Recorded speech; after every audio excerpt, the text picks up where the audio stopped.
Good morning and welcome to the Life by Design Virtual Summit. I don't know if you've read this lady's chapter yet. If you haven't, you absolutely must. The very first time I hopped on a Zoom with her, I fell in love instantly. I fell in love. I was swim girl fanning all over her.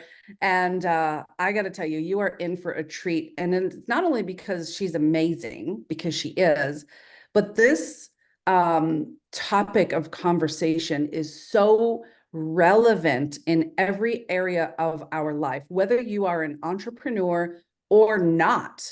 So let me tell you about Stef Simich, because holy mackerel, she is a corporate culture coach and talent retention strategist with over a decade of expertise in operations, HR, learning and development, and integrations. I don't know, Steph, maybe I picked that up the first time I met you because that's a little bit of my background too. She is dedicated to empowering individuals, helping them recognize their unique value and harness their differences as superpowers. Steph's mission revolves around transforming workplace environments into spaces where diversity is celebrated and every team member can thrive.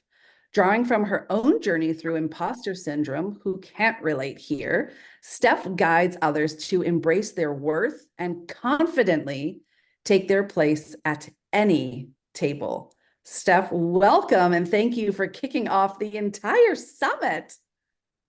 Thank you for having me here. I'm so excited to share the stage with these incredible authors and speakers as we have built an incredible book with your stewardship, Kim. And so happy to be here. Thank you. The stage is yours, my friend. I'm in a lively Vegas hotel restaurant during a break from a conference I'm attending. I am sitting across from a blonde executive whose past is deeply intertwined with mine, yet this is only the second time that we're meeting. She dropped a question that was more like a statement, and it seemed to linger longer than expected. So tell me your story.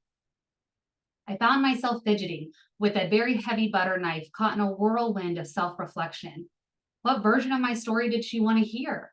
The polished, resume-ready narrative, or the raw, unfiltered truth of my struggles and victories? Just yesterday at our initial meeting, I had given her the crisp rundown of my professional life, the unexpected job loss, the desperate grab at a role that paid half my previous salary. Yet now, under her gaze, I just blurted out everything. I've been dealing with ADHD, anxiety, and depression, and I recently quit drinking just to clear my head. I struggled as my words weaved between courage and vulnerability. Sure, I know our industry inside and out, but I've always felt like I'm swimming against the current and challenging the status quo, and I find myself continually sidelined.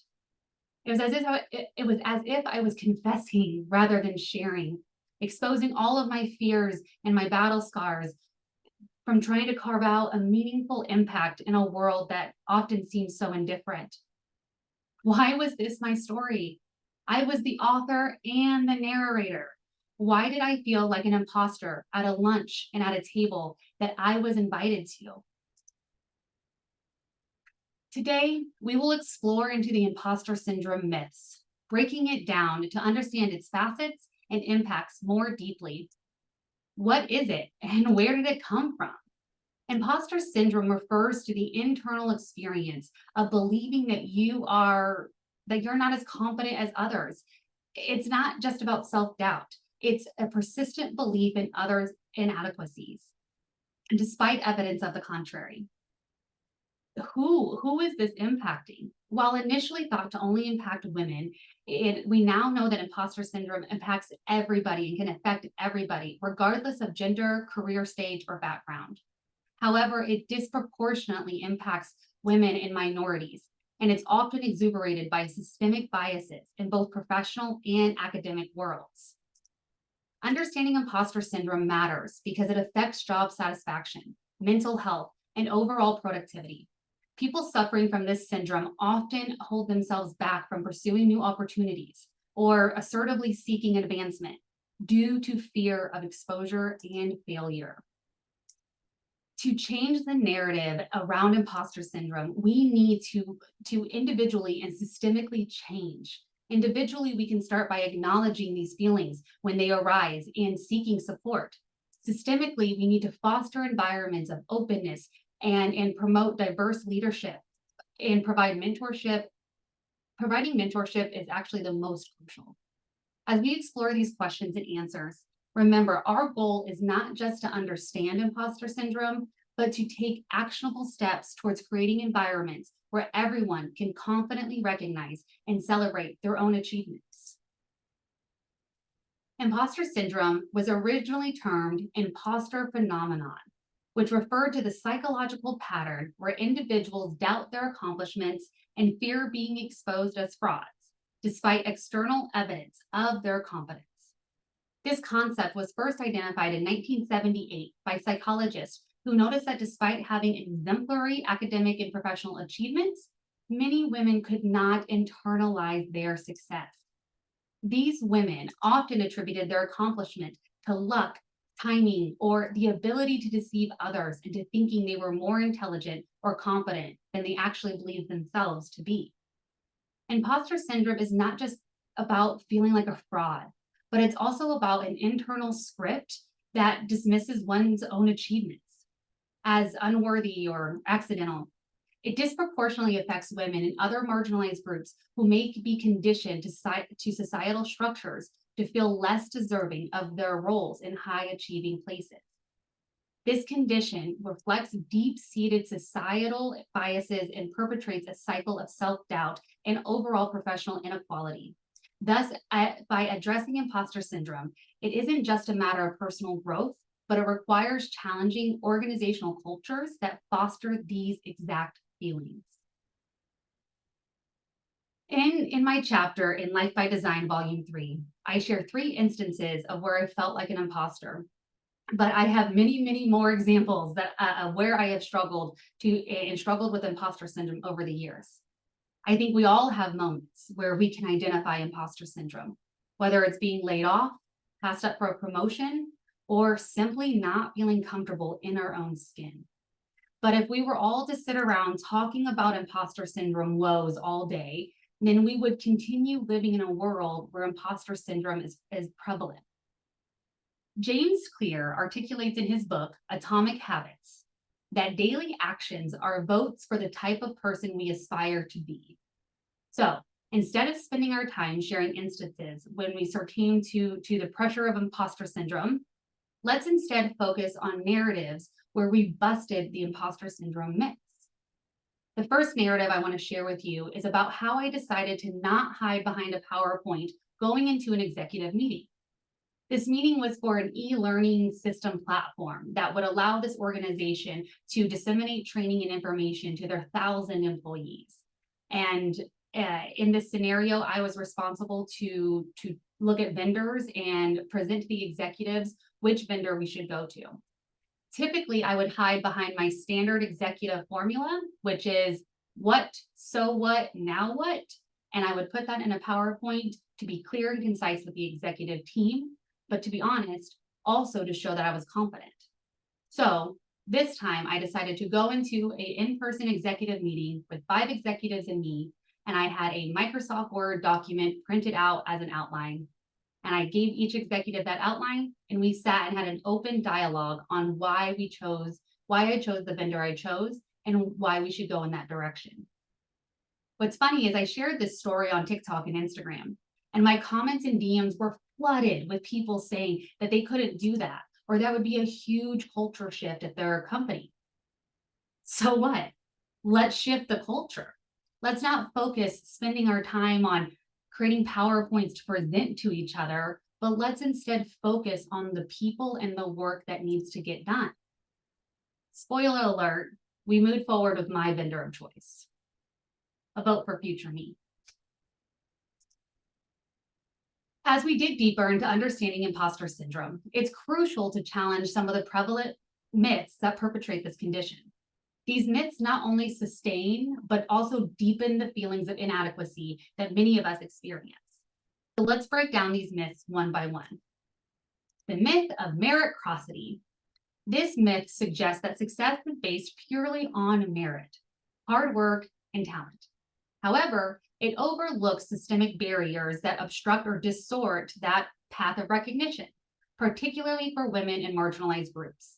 This myth leads us to believe that any lack of progress is a personal failure, ignoring the external inadequacies and inequalities. The second myth is the myth of self-remedy. This myth promotes the idea that overcoming imposter syndrome is solely an individual's responsibility through sheer willpower or self-help strategies. This perception is particularly dangerous because it ignores the structural issues at play, suggesting that those who can't overcome doubts simply aren't trying hard enough. Lastly, the myth of isolation. This myth makes us believe that we are alone in our struggles, that the fear of being exposed as a fraud is a personal battle. This isolates us and prevents us from seeking support and recognizing where we need help. And this, when this is widely shared, and influenced by culture narratives, not ourselves. Understanding and addressing these myths is about personal acknowledgement and initiating broader culture and organizational changes. We must create environments where everyone can openly discuss and overcome these challenges together. The next instance that I'm going to share with you of when I busted myths instead of succumbing to it is when I busted the myth of isolation. This story comes with a little bit more authenticity and vulnerability than the executive meeting story. In the majority of my recent working relationships in the last couple of years, I have been very vulnerable and honest about my whole self. Remember the word vomit story in that Vegas restaurant? But all jokes aside, if I want reasonable accommodations for my neurodivergence, then I have to be willing to talk about it and identify ways to be successful. So if you work on a project with me, you will likely know that I have ADD and that there are great days with me and there are not so great days with me. I always give my best, but my best looks different each and every day. So in this myth-busting narrative, I can illustrate how a one-on-one meeting and other meetings can go from this to this. When I was having a one-on-one with a CEO who's in his late 40s, early 50s, and we were talking about a project that we were working on together. He made a comment about how what made him really good in life as a CEO, so big visionary, big picture, is what made it hard for him when he was going to school. And had his parents known about ADD or ADHD, his education might have been a little different. And then I grabbed my ADD medication and shook my pill bottles like they were maracas. And I said, and now we have medicine to help too, which was funny and nerve-wracking, but it led to a transparent conversation where he shared that he was surprised to know that I used medication for my ADHD. Typically, I present myself as free-flowing and don't always present myself in a way that is constrained, like we see a lot of people when they take medication for ADD or ADHD. This opened up a really great, impactful micro conversation with him and I, maybe 2 to 3 minutes, where we got to talk a little deeper about how ADD impacts us and how we can overcome that. And that's what's amazing about dispelling this imposter myth, that we were able to have that conversation, and it showed me that there is nothing wrong with how I treat my ADD symptoms. And there was nothing wrong with being willing to share that. Another vote for future me. So we talked a lot about what we can do when it comes to busting these myths, but what is the systemic solutions and responsibilities for this? As we acknowledge the prevalence of imposter syndrome, it's essential to implement systemic solutions that address root causes, not just the symptoms. This includes fostering environments of openness where everyone can feel safe to share their doubts without fear of judgment.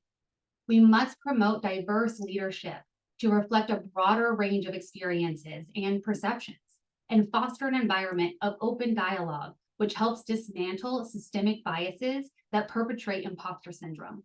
Moreover, by providing mentorship and support systems, we can guide those feeling the pressures of imposter syndrome. Finally, it's crucial for organizations to revise policies and practices to ensure they promote for all. They promote fairness and recognition for all, effectively mitigating the conditions that breed these syndromes.